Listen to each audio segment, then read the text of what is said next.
stacks on her mind, grinding all day, hustle refined, chatter is ceiling, G steers and obtain, boss is a title, wealth is a game.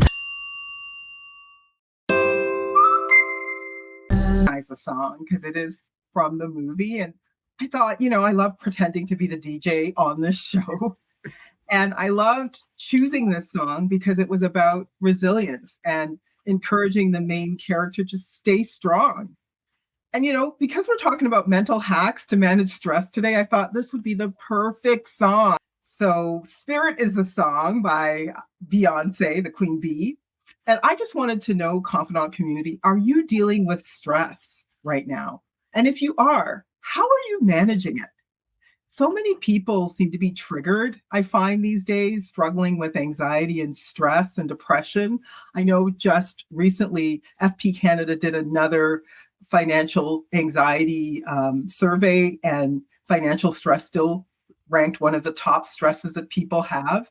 And if you're a female professional who might be running a business where you're juggling so many hats, so you might be a professional, you might be a business owner, either way, you're juggling a ton of hats, right? How many people feel stressed in that scenario? Because so many people these days are balancing their children, they're dealing with aging parents.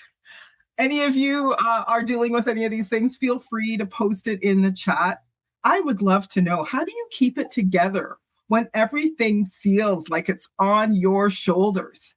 Now, if you're looking for some ways to manage your stress, don't worry, we've got you.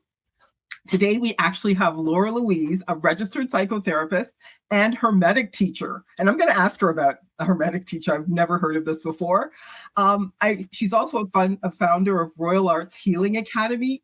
Laura, welcome to the live. I saw you jamming. You are so necessary today. I feel we all could use a bit of healing these days, and especially women in this current social climate. So let's get into it. Let's talk about mental health hacks. First, I want to start off with, what do you think some of the common stressors are that female professionals and business owners face? And how can they effectively identify and address these stressors in their daily lives?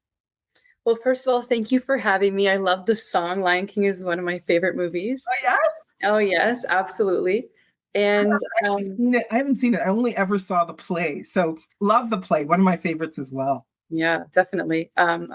The play is one of my favorite Broadway plays as well, for sure, hands down. So yeah, what common stressors? I think often we think of stressors as an exterior influence, like you mentioned, financial stress or family, kids, bills, all of the outside things. But actually the common stressors that I find are more of an internal influence. Interesting. So not that those aren't stressors, but also it can come from the feeling of being overwhelmed. So I think one of the ways to identify overwhelm is a foggy thinking, an inability to focus. I think two things happen with overwhelm. There's potentially an emotional breakdown or a shutdown. So breakdown is when you feel so overwhelmed, you just, either blow up emotionally, anger, or emotionally, I just need to cry, or the shutdown where there's so much you don't even know where to start. You don't even want to start, and you don't start.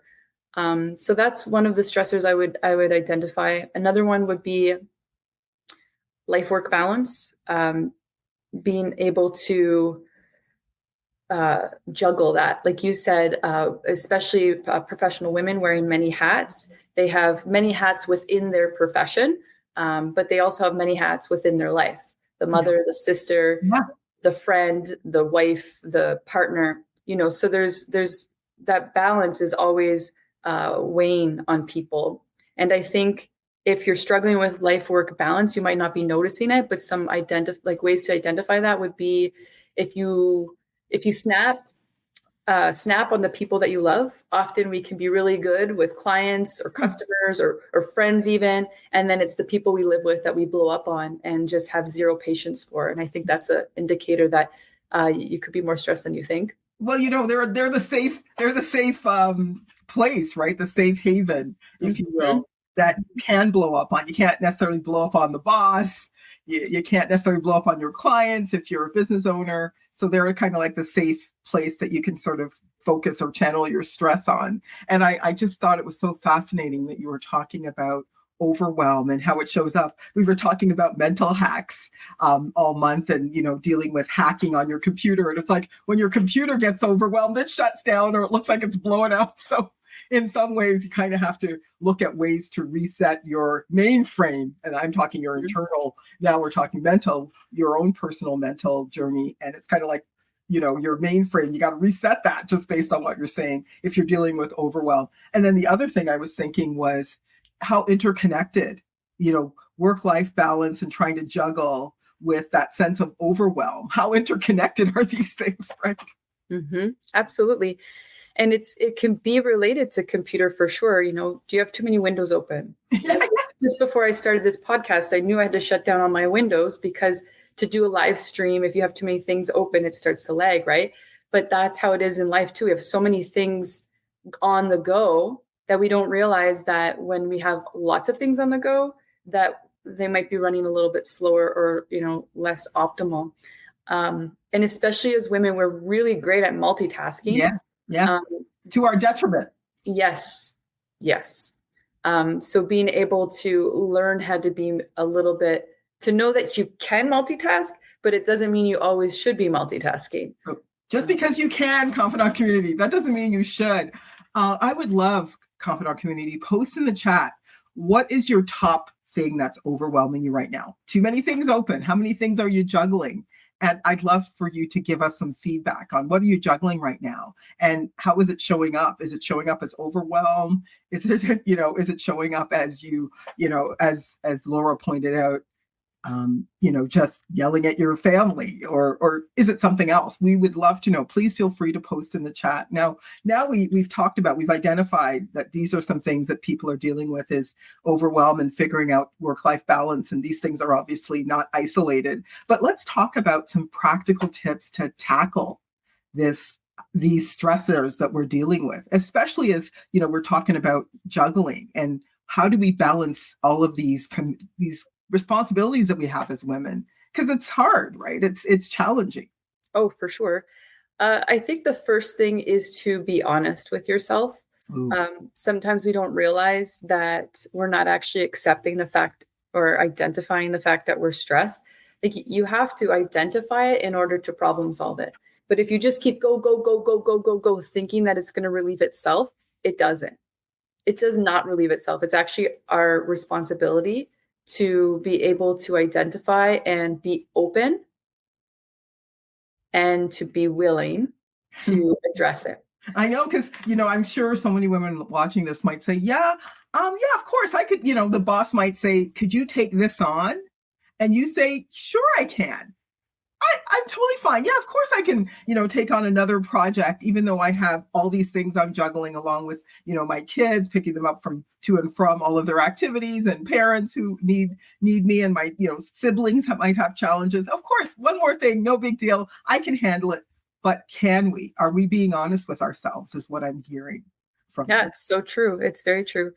And that ability to identify and take responsibility gives you power. It gives you the ability to take control again. But if we keep sweeping it under the rug, pretending it's not there, just keep taking things on, that's actually what contributes to the overwhelm. That's what contributes to the imbalance. Totally. Because I think of all the strong women in my family that I know who, they're not well, they're not feeling good, they're not doing well. And yet somebody asks them to do something, they just keep going. They don't even admit to themselves, I'm like, you need to rest. For sure. Absolutely. I had a family member who was sharing a bunch of stuff that was going on. I was like, it sounds like you're stressed. She's like, of course I'm stressed. Like, it's normal. And it was like this, what we've made normal is actually needs to be looked at. It's like everybody's just operating this stress response all the time. So you said so I had talked about internal stressors, but if it was an external stressor, even you're driving in your car, somebody cuts you off, that's a little bit of a stressor. Or you get the phone rings and you don't know who, that could be a stressor. These experiences that come in, and how we perceive it, it activates our stress response. And that stress response puts us into fight or flight. And that fight is easy to catch because it's big, it's loud. When we blow up, we're like, oh, okay, maybe I'm a little stressed. Like we can see it. But the flight is a little bit harder to catch because we can check out. So we can be here, but not really here. And I think that's really, really, really hard to identify when you're in it, that you don't even realize you're just going through the motions. But our stress response is a biological response. I always get into it with one of my teachers because she's always like, oh, there's good stress, Laura. I'm like, there's no good stress. Right? There's no bad stress. There's just stress. Right. The stress is part of life. Right. And we have to acknowledge it and recognize it and become aware of what are the things that are stressors to us because it's individualized. And then learn what's actually happening in the brain and the body and understand that it's a biological response. And then learn what do we need to develop a better control over that biological response so that we can be operating at our fullest potential versus in the stress response all the time. So let's say, something, maybe I wake up late and I'm running around and I get in my car and I get every red light and then I get to work and then, the boss or whoever is like, you have this due and there's a meeting I didn't know and I'm not prepared for it. It just stacks. When one stressor that comes in activates the stress response, it actually takes 6 hours for a biological response to come back to balance. So we have one after another.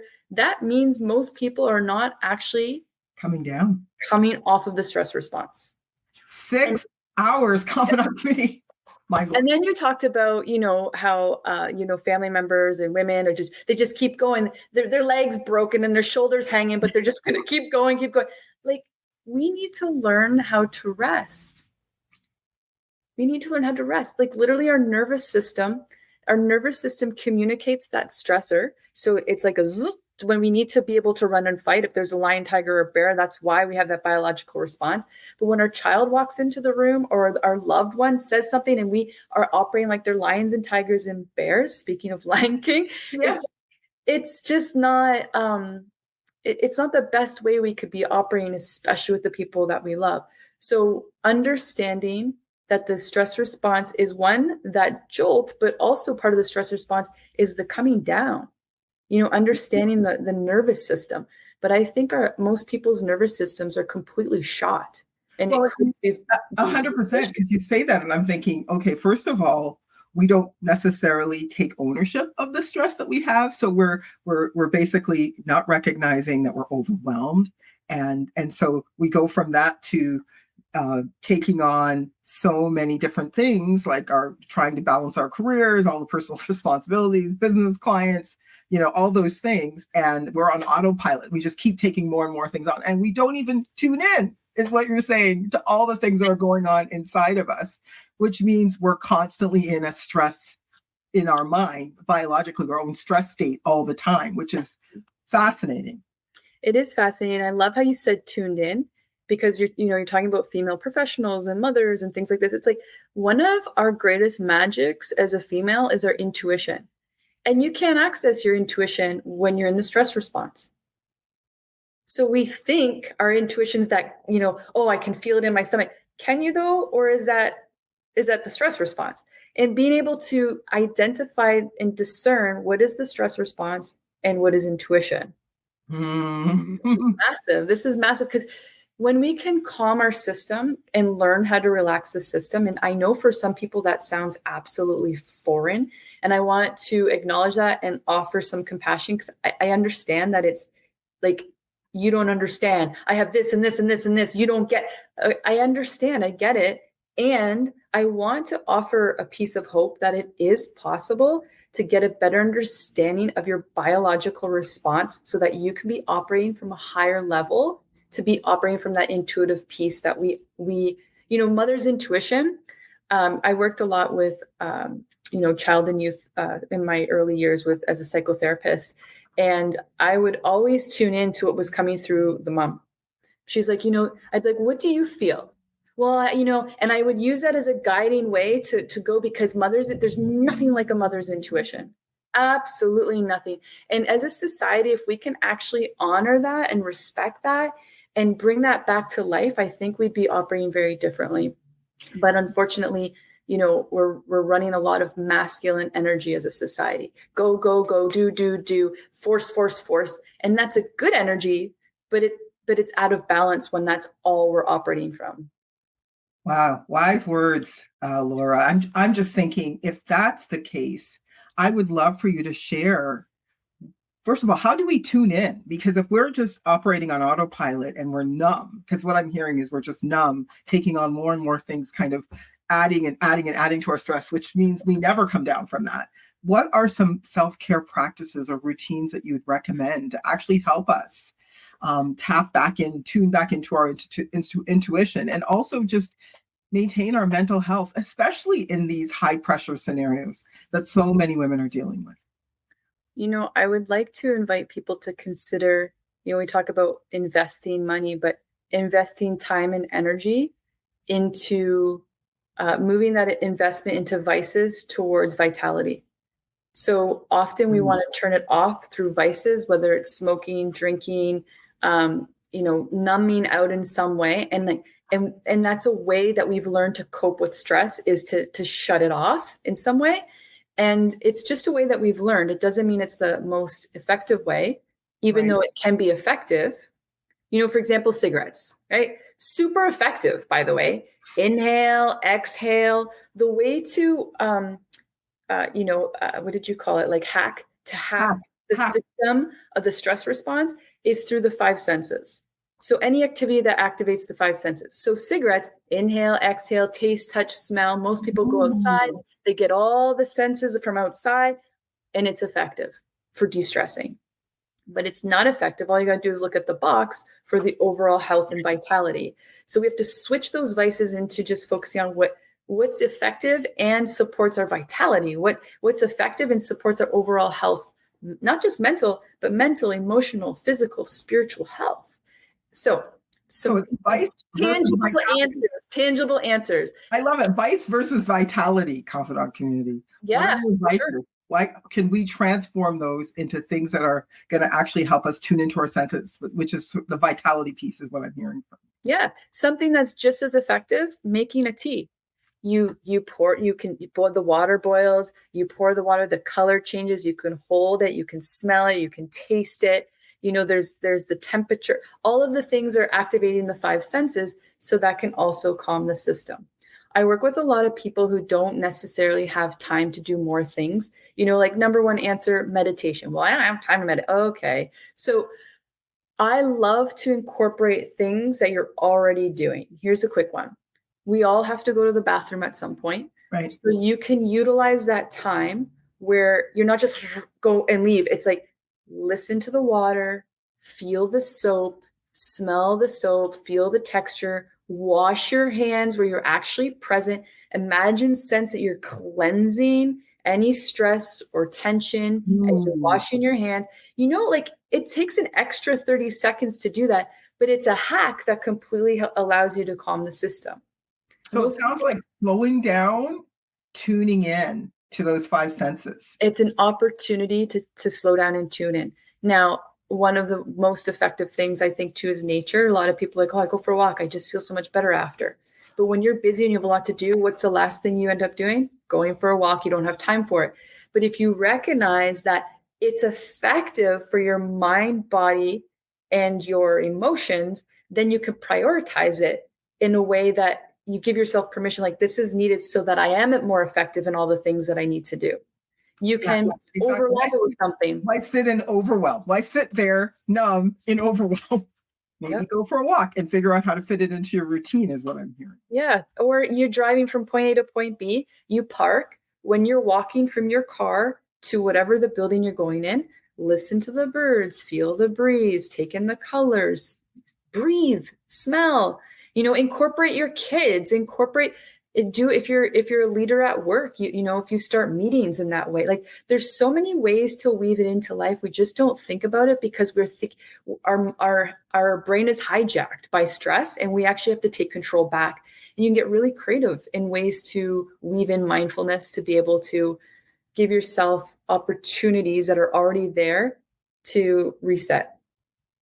Wow. So daily practice, be more present, tune in to your intuition, I'm hearing, and really allow in the present how you can sort of take in the five senses, your five senses more, confidant community, taste, touch, smell, sound, feeling. And it really sounds like slowing down allows you to do that much, much more, and figuring out ways, things that you're already doing every day, how you can incorporate it more into your daily life, where you're slowing down and tuning in and being more present is really what I'm hearing from you, Laura. Yeah. And that doesn't take more time. It just takes more awareness.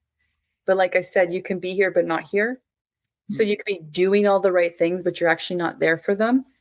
Something to think about. Yeah, and kids pick up on that, by the way. Oh, 100%. 100%. You're just there going through the motions. And it's actually a way that I feel it makes people way more stressed, because they're just going through the motions of their life when they're in that mode, when they're just going. So it just leads to more of the same, right? More depression, more anxiety, more overwhelm. Yeah. And like if you actually do take time to provide a window for yourself, whether it's your nails or your hair or go for a walk or whatever, put your damn phone away and let yourself be there. It's like you could be there, your nails are getting done. You could be getting that foot massage when you're getting a pedicure, whatever. You're not even feeling it because you're on the phone with answering emails, or your kid got locked out. Like, it's like, just take that window of time. Nothing is so important that, an extra, you getting to it in 10, 20 minutes is going to be the make all of the situation. Yeah. Honestly, I've been guilty of it. How many of you out there have been guilty of, your phone? It's always with you. Do you even take your phone in the bathroom? We're talking about washing your hands. Don't take it. Leave it. You need to scroll in the bathroom, confidant community? Probably not. Take that time to cleanse your mind, your body, and be present, and use that time, that present that we talk about as being a gift. The present really is a present. It sounds like people need to appreciate that a bit more. I love that. The present is a present. It sounds like a really important mental hack. Now let's talk a little bit about boundary setting, because I think this is such a crucial area for women when it comes to mental health. Going back to that story of your client saying, could you do, I know I'm calling you last minute. We all have those kinds of clients, confidant community. Could you do this XYZ for me? Or, maybe it's in your relationships, family. It's really easy to say on autopilot, yeah, for sure, I'll do this. Yes, for sure. Hand up. Maybe I shouldn't put my hand up. Let's talk a little bit about boundaries, Laura. Oh, we can talk about I can talk about boundaries for hours. Women need help with boundaries. Before we get into it, I want to just shift a concept around boundaries. A lot of times people think boundaries are putting walls up, but I want you to consider that boundaries are actually creating a container. So deciding what kind of container you want to create. You want a container of peace, a container of joy. You want a container for your family. You want a container for your work. You want a container for your partnership, for your kid. These are all containers. Now, one of the biggest containers we have that we don't even realize is a container is our schedule. If you want to know where you're going, look at your calendar, because that's the map of your life. And if you don't like your life, then look at your schedule. Where are you putting your time and energy? And that is a container. You don't have to say yes to everything. You don't. But you need to spend time on, what do you want in your life? Where do you want to be spending your time and energy? And once you decide that, it's easier to place things in the container. So if I know that I want to focus more on my health, or I know I want to focus more on my kids, or I know I want to focus more on learning about financial literacy, or whatever it is you decide, you have to put it in the schedule, or else it's never going to happen. It's just, one day. And your kids, you don't get to go backwards. You only have this time with them once. Those early years from 0 to 7 years old are the most important years with your kids. They're the most, you want to invest in that. You're creating an adult, a human being in the world. You want to invest in that. And a lot of times people think, my work is for my kids. It's like, okay, but they're not going to remember that. They don't have the consciousness to know that when you're not there, that you're trying to pay for the bills. And they don't know that. They don't care about that. You care about that, and you should, because you're a parent, of course, if you are a parent. But I'm just talking about in understanding these containers. So if you had a dentist appointment in your schedule and your friend calls you up and is like, oh, hey, let's do lunch on Thursday at 1, and you have a dentist appointment. You're going to say, oh, I have a dentist appointment. I can do 11:30 that day, or on Friday I can do 1, but you don't change the dentist appointment. But often when we're like, okay, that's it. I'm going to focus on my mental health, or I'm going to focus on exercising and blah, blah, blah, something for me. There's just this little window. Then all of a sudden somebody needs something. And let's say let's say you decide 2 p.m. is going to be, you go for a walk every day. Right. And then all of a sudden that friend's like, oh, you want to go for lunch at 2? You're like, sure. Why? Is it so important to go to the dentist, but it's not important for something you've committed for yourself? You have to decide what's important to you. Otherwise, everyone else's urgency, which is important to them, is going to become important to you. So there's a difference between what's important and what's urgent. So just because somebody calls up and says they need something, you don't even have to say no.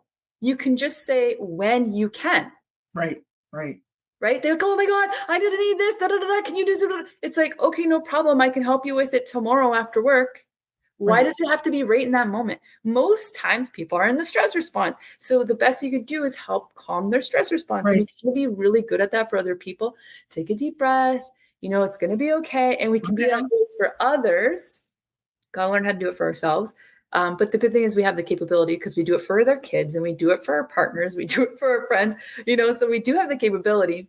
So having a boundary is actually being clear on what your containers are. So if you go to work, let's say you have a 9 to 5, you need to learn how to shut down the day at 5. And it can be very symbolic. If you have a laptop, it's like you can close the laptop.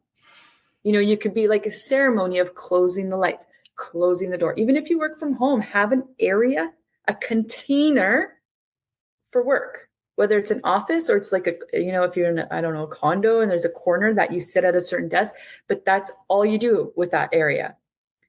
People who are, let's say work on their bed. Ooh. Red flag. Where do you sleep then? When do you sleep? Well, they don't sleep. They have trouble sleeping, right? So learning how to create containers for yourself, that's a sacred space for you. And if you have a partner, it's a sacred space for you and your partner. Don't bring all the other things in that space. Don't bring your clients, family into your bed, confidant community. This is what I'm hearing. And, the truth is, money as an advisor, I'm always going to say money is important.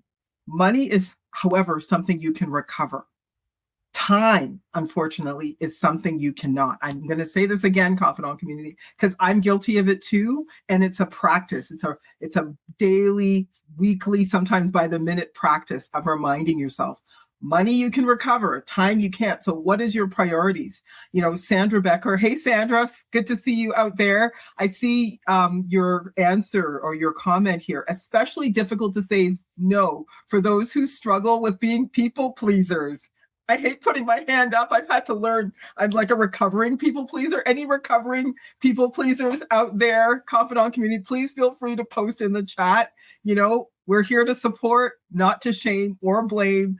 Feel free. It is something that women I see particularly struggle with. I've very rarely seen men say that they're people pleasers, not saying that they're not.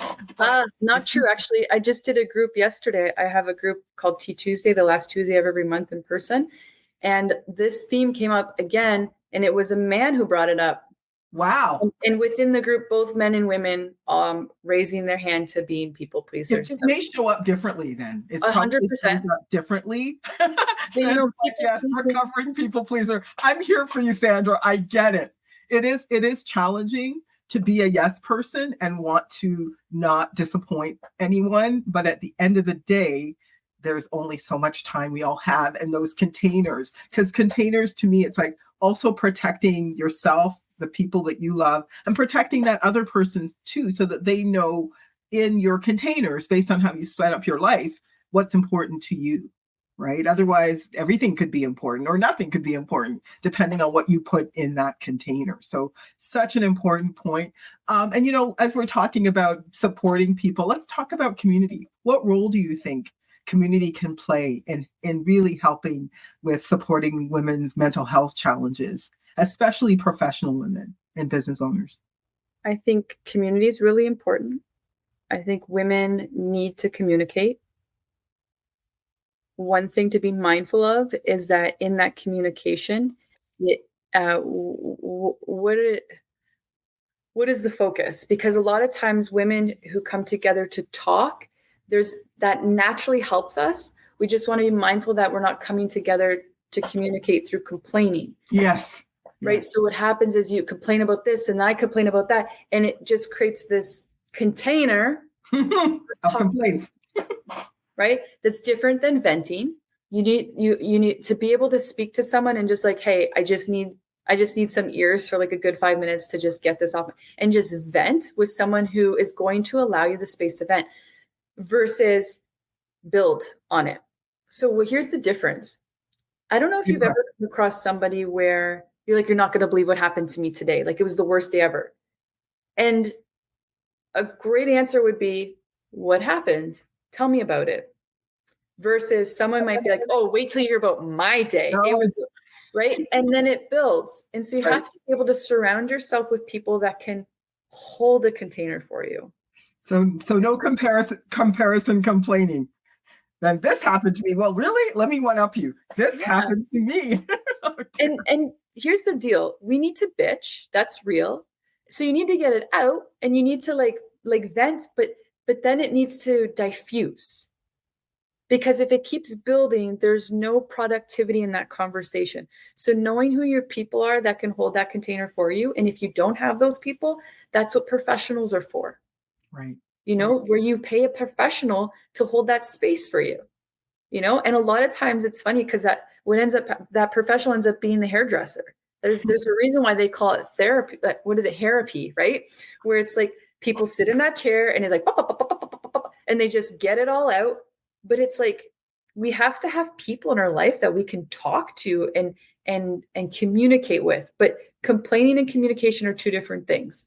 And within communication, there's talking and there's listening. And that I think is super, super, super important. The other thing I would say about community is to have a community where it's about collaboration versus competition. You know, so surrounding yourself with people where they all want you to win, just as much as you want to win. But in addition to that, they want you to win when you feel like you're losing. So a community that's going, like beautiful words in the song that you started with the rise up, right? A community that's going to help you rise up versus put you down or step on you so they can rise up. When we collaborate, so I'm talking, the reason you asked about female professionals, right? So females, feminine energy needs to communicate. It's a necessity. But what are those words that we're using and what are we building in that? And also a necessity for women is coming together. We are stronger in tribe, but we can poison the tribe with competition. Yeah, frenemies. I've seen this, right? Are you confidant community familiar with the term frenemy? Let's put it this way. These are not the people who are putting your name out in a room of other people saying, hey, we need this person. Know anybody? The friend would put your name out and say, hey, I know someone who'd be fantastic, and rising you up, lifting you up in front of others. If it's a frenemy, might not be so much the case, right? Mm-hmm. Mm-hmm. So Yeah, so those people who your tribe, as you're talking about, that are really there to support and help you build, rise up together. You have to do a little bit of a relationship inventory and be able to know who are the people that are supporting the vision that you have in your life, that are supporting your health, wellness, and joy, and who aren't. And I think a lot of times with personal development, you'll hear a lot of people be like, oh, you have to cut those people off. And I don't think it's about cutting anybody out. It's just about where are you investing most of your time. So the people you spend most of your time with, it's like you're giving to them, but they're also giving to you. That's, it's a tennis match. It's going back and forth of support. And then people who just take, then you might want to have a little, you can do those in doses because people take when they don't know how to give. And if we cut those people out, we have no compassion or patience for those people. We forget the whole concept that we're all in this together as humanity. And there are times when we probably just took. And to become aware of like, oh, I need to clean that up for myself and learn how to be able to give. But like, the whole people pleasing is the fact that giving too much or giving at the expense of myself. That's right. So it's not that you don't give. The thing that needs to shift is you learn how to give to yourself as well as give to others, and also have a little bit of inventory on, people show you who they are. So trust that. And if they keep taking and taking, some people are bottomless pits. So you can give a little bit, but you don't have to give your life away. And you said perfectly that we don't get time back. It's such a precious, precious, precious thing that we don't get back. And so when we spend our time with people who are bottomless pits, that's on us. It's actually not on them. We have to take that responsibility and start to do some inventory and recognize, who do I want to surround myself with? Who do I want to spend my time with? What kind of container of relationships do I want around me? And if that means spending less time with people, certain people, then that's it. You can have big girl conversations, or if there's men listening, have like put on your big boy pants and have a conversation and let people know, hey, you know what? I've decided I want to spend some more time on my health and my joy. So I'm going to have to pull back on how much time I'm doing X, Y, Z. Yeah. Done. It's funny. Michelle Obama said, and I can't remember which book, I'm much slower to return those phone calls of the takers. And of the people who I'm collaborating with, we're constantly, it's not a challenge. It's just very easy to have those conversations. We're in constant communication, but I take a longer time to return the phone calls of the people who aren't, necessarily we're in that collaboration sort of spirit. So very, very interesting that you said that. Is there anything else you think we need to know when it comes to hacking our mental health challenges, Laura? Oh, 100%. I would say the number one thing is it's not just a mental health issue. We look at how do I hack my mental health? It's not just a mental health issue. We have to look at wholeness. So when we have a mental health issue, that's usually we could say the weeds of the garden. So when your life, you look at the fruits, and if there's no fruits, and maybe there's a poisonous one, you have to look at the source of it. So if we're stressed, if we're overwhelmed, if we're struggling in some way, that's just the tip of the iceberg. And we have to kind of go to the source of it and understand ourselves a little bit better. So when you look at the mind, like, what is mind? What and who are we? Deeper questions like this are so important because we have to understand it's not just a mind thing. It's not just an emotional thing. We're physical, we're mental, we're emotional, but we're also spiritual. Right. And if we're only looking at mental, we miss physical. Or if we only look at physical, we miss emotional. But we can't just look at one and think that's it. We have to look at the whole picture, and that it's not like a linear thing either, where it's like, okay, first you look at mind, then you look at the body. That it's like, it's not linear. It's like you have to look at a little bit all the time. It's kind of like finances, right? Where you put a little bit of money towards your goals, like a little bit here, a little bit here. I pay for this, I pay for that. It's a little bit at a time, and it compounds over time. That's so right. You have to look at your health in the same way, where you do a little bit every day, it's compounding. And I if love that. The compound interest thing, right? Everything compounds if you are making it a practice. 100%. And if you don't create a container for yourself of a minimum of 5, 10, 20 minutes, then you've already lost. I don't have time for that. Well, you know what? If you don't have time for it now, then your health is going to make you spend time on that later. A lot more time too. 100%. Everything else crashes when you crash. So if you want to wait till that day, go for it. But I highly recommend that you don't do that. That's a very, very, very hard lesson to learn. I'm hearing that. It's really being intentional about your mental health and recognizing the whole is greater than its parts, right? So tuning in to your mind, your body, your soul, your spirit. I think it's so crucial. Honestly, thank you so much, Laura, for joining us on the live today. This was such an important conversation. Please feel free. I don't know if you have any resources that you'd like to share. We're going to put it in our live summary this week. So feel free. Any resources, let us know, Laura.